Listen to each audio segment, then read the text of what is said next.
Yooyyaa Shamar Kafuunee akkam jirtan dhaggeeffattoonni YouTube chaanaalii Soofuma Raappe bakkuma jirtanitti nageenyi kan koo isin haadha qabachaa viidiyoo haalaan barbaachisaa ta'e tokko qabadhee isiniif dhufee jira. Viidiyoo kana namoonni Imootti fayyadamtan hundi keessanuu ilaaluu qabdanii jechuudha. Imoo keessan irratti settingiiwwan sirreeffachuu qabdanii fi beekuu qabdan kan faayidaa guddaa irraa argattan yoo sirreeffattan jechuudha. Akkanumallee yoo hin sirreeffatin miidhaan guddaa isin irra dhaqqabsiisuu danda'an 5 isiniif qabadhee jira. Imoo keessan irra seenuudhaan ergasii immoo settingii imoo keessanii keessa erga seentanii booda dhaggeeffattoota kan privacy kan jedhu keessa seentanii ergasii immoo chat and call privacy kan jedhu keessa seenuudhaan settingiiwwan 5tu argama. Settingiiwwan kunniin 5 yoo isin sirreeffattan faayidaa guddaa irraa argachuu dandeessanii yoo hin sirreeffatin immoo miidhaa guddaa isin irra geessuu danda'u. Settingiiwwan kanneen imoon yeroo gabaabaa kana keessatti kan dhiyeessedha. Chat privacy kan jedhu jalatti jechuudha. Wantoonni kunniin maalidha? Settingiiwwan kunniin maalidha? Maaliif isin fayyadu? Miidhaa akkamii isin irra geessisu kan jedhu tokko ni ilaalla. Warroonni yeroo jalqabaatiif viidiyoo kana daawwachaa jirtan mallattoon subscribe kun haala kanaan gurraacha taatee yoo kan argamtu ta'e subscribe gochuudhaan maatiiwwan keenyatti dabalamaadha.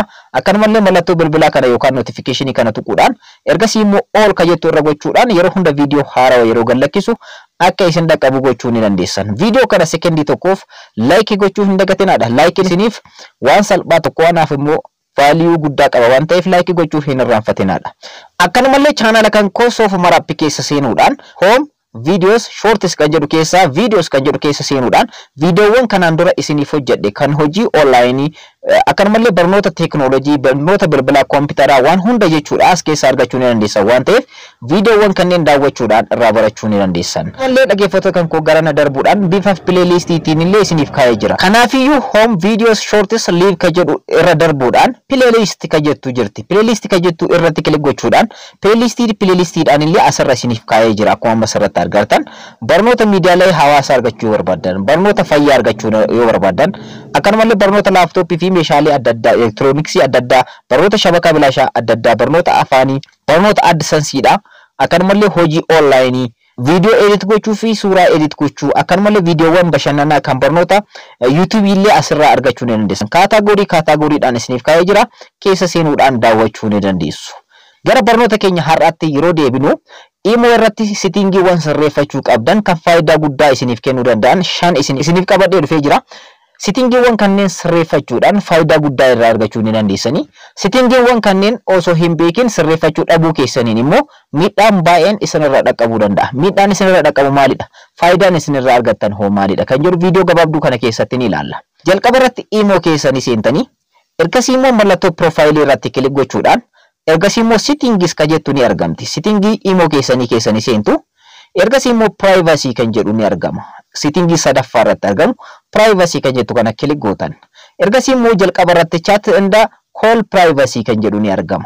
Settingii jalqabaa irratti kilik gootanii jechuudha. Ergasii chat privacy settingii jedhamu keessatti argamtanii jechuudha dhaggeeffattoota kan koo. As keessatti settingiiwwan isin beekuu qabdanii fi sirreeffachuu qabdan kan faayidaa guddaa isiniif kennan yoo beekuu dhabdan immoo miidhaan guddaa isinirra geessisuu danda'an isiniif qabadhee dhufee jira jechuudha. Settingiin jalqaba irratti argamu dhaggeeffattoota kan koo disappearing message ka jedhudha.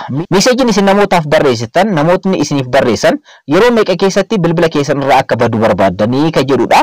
Isa kana irratti kilik gochuudhaan akkuma asirratti argartan 1 day, 7 days, 30 days and close ka jedhu jira.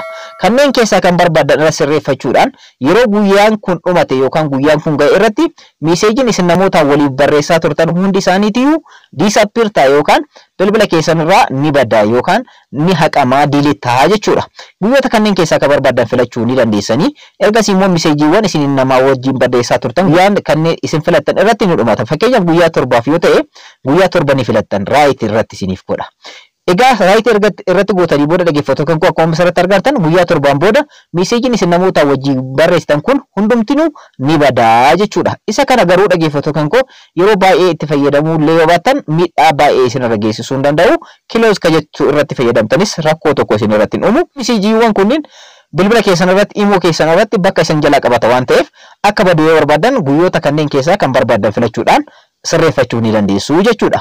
Settingii lammaffaa immoo dhaggeeffattoota kan koo time machine ka jedhudha. So time machine kana irratti immoo kilik gochuudhaan ergasii immoo akkuma asirratti argartan asirratti enable godhatanii Ergasii immoo dhaggeeffattoota kun guyyaa isin guyyaa jalqaba irratti isin filattan san erga dhumatee booda akkuma asirratti argattan isinitti agarsiisa jechuudha. Asuma irratti iyyuu ergasii diilee ta'a guyyaan kun yeroo dhumate yookaan sa'aatiin isin guuttan kun yeroo dhumate jechuudha. Isa kanas sirreeffachuu yoo barbaadan enable kan jettu kana kilik gochuudhaan enable gootanii jechuudha. Ergasii immoo guyyaan isin jalqaba irratti guuttattan jechuudha. Guyyaan isin disappearing message kana irratti guuttattan yoo dhumate time machine kun immoo message san immediately delete isiniif godha jechuudha. Egaa haala kanaan sirreeffachuudhaan messageewwan namoota wajjin barreessaa turtan torbee dhaaf ta'uu danda'a, guyyaa tokkoof ta'uu danda'a, guyyaa 30 ta'uu danda'a, guyyaa murteessuuf ni dandeessan.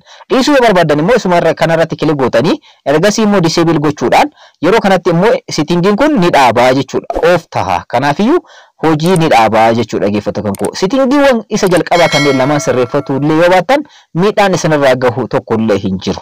Isaan dakanaa immoo miidhaa guddaa fi faayidaa guddaa qabu. Tokko tokkoon isinitti agarsiisa. Settingiin sadaffaa irratti argamu immoo akkuma asirratti argartan block screenshot for chats kan jedhu. Chatii keessan irratti namoonni yeroo chatii walii barreessitan, message walii barreessitan screenshot gochuu danda'u wanta isin barreessitaniif san.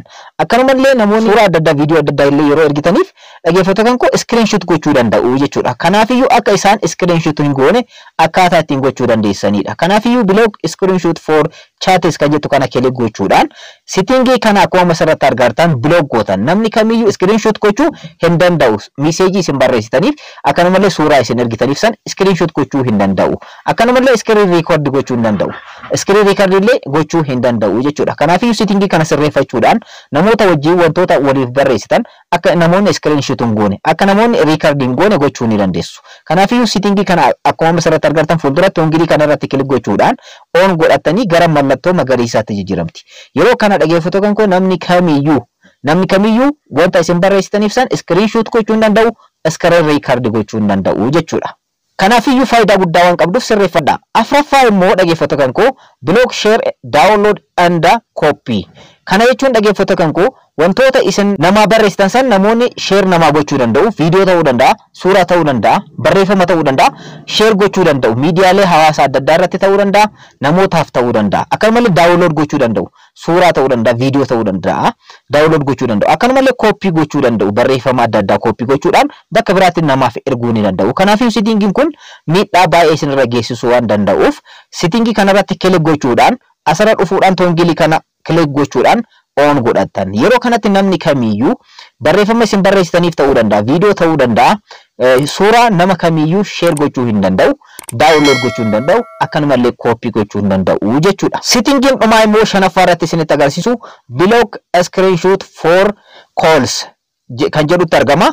Calls kan jedhu jalatti argama. Wanti kun isumarratti kilik gochuudhaan egaa dhaggeeffattoota koo tongilii kanallee on godhattan. Tongiliin kun immoo maalidha faayidaan isaa? Egaa namoonni yeroo isin wajjin haasoftan bilbiltanii fi jechuudha calls bilbiltanii fi yeroo wajjin haasoftan yookaan isiniif bilbilamee yeroo wajjin haasoftan tokkoffaa screen record gochuu hin danda'u, akkanumallee screenshot gochuu hin danda'u jechuudha. Egaa faayidaa baay'ee qaba jechuudha. Wanta isin haasoftan san screen record gochuu hin danda'u, sagalee keessa waraabuu hin danda'u, akkanumallee videodha yoo ta'e videodha wajjin haasaa jirtan yoo ta'e viidiyoo keessan san kan wajjin haasaa jirtan san screenshot gochuudhaan suuraa keessan san qabachuu hin danda'u jechuudha. Egaa faayidaa guddaa qaba dhaggeeffattoota kan wantoonni kunneen. Egaa dhaggeeffattoota kan wantoota kanneen sadeen keessattuu isaan jalqabaa message-dhaan kan wal qabate waan ta'eef message isin namaaf barreessitan waliif barreessitan akka baddu guyyaa murteessuu fi waan ta'eef isaan lama sirreeffatanis sirreeffachuu baattanis rakkoo guddaa qaba jedhee hin yaadu. Isaan sadeen dakana kana garuu sirreeffadhaadha. Keessattuu namoonni tokko viidiyoodhaan yeroo wajjin haasoftan record godhu sagalee keessan ergasii immoo miidiyaalee hawaasaa adda addaa irra gallakkisuu danda'u. Akkanumallee yeroo sagaleedhaan walii bilbiltanii waliin haasoftan sagalee keessan san record gochuudhaan akkanumallee screenshot gochuudhaan suuraa keessanillee gara adda addaatti erguudhaan miidhaa adda addaa isinirra geessisuu danda'u waan ta'eef settingiiwwan kanneen sadeenuu on godhachuudhaan sirreeffachuu qabdu. Mee amma immoo settingiiwwan kanneen namoota sirreeffate nama tokko friendii kan koo jalaa screenshot gochuu hayaalee haa taasisu. Screenshot godhee isinitti agarsiisu akkuma asirratti argattan screenshotiin asirratti ni argamte. Screenshot gochuudhaaf yeroo ayyaalii taasisu kan take screenshot isiniin jedha akkuma asirratti argattan argaa jirtan jedhee yaada. Bakka kana barreeffama kana suuraa ta'uu danda'a, viidiyoo ta'uu danda'a. Screenshot godha jedhee yeroo yaadu kan take screenshot isiniin jedha. Kanaafiyyuu screenshot gochuu hin danda'u jechuudha. Egaa haala kanaan settingiiwwan kanneen shanan Imo irratti sirreeffachuudhaan faayidaa guddaa irraa argachuu ni dandeessan. Yoo hin sirreeffatin immoo miidhaan guddaa isinirra geessisuu danda'a waan ta'eef settingiiwwan kanneen shananuu sirreeffachuudhaan irraa fayyadamaa isinii jechuu barbaada. Barnoonni kan koo kanarraa kana fakkaata. Akka irraa fayyadamtan, akka itti fayyadamtan abdiin qaba.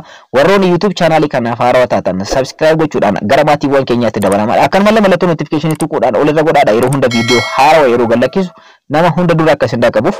Maatiiwwan channelicha viidiyoo kana like, share gochuudhaan namoota baay'ee biraa akka dhaqqabu gochuu ni dandeessu. Yeroo biraa barnoota biraatiin walitti deebina. Horaa bulaa.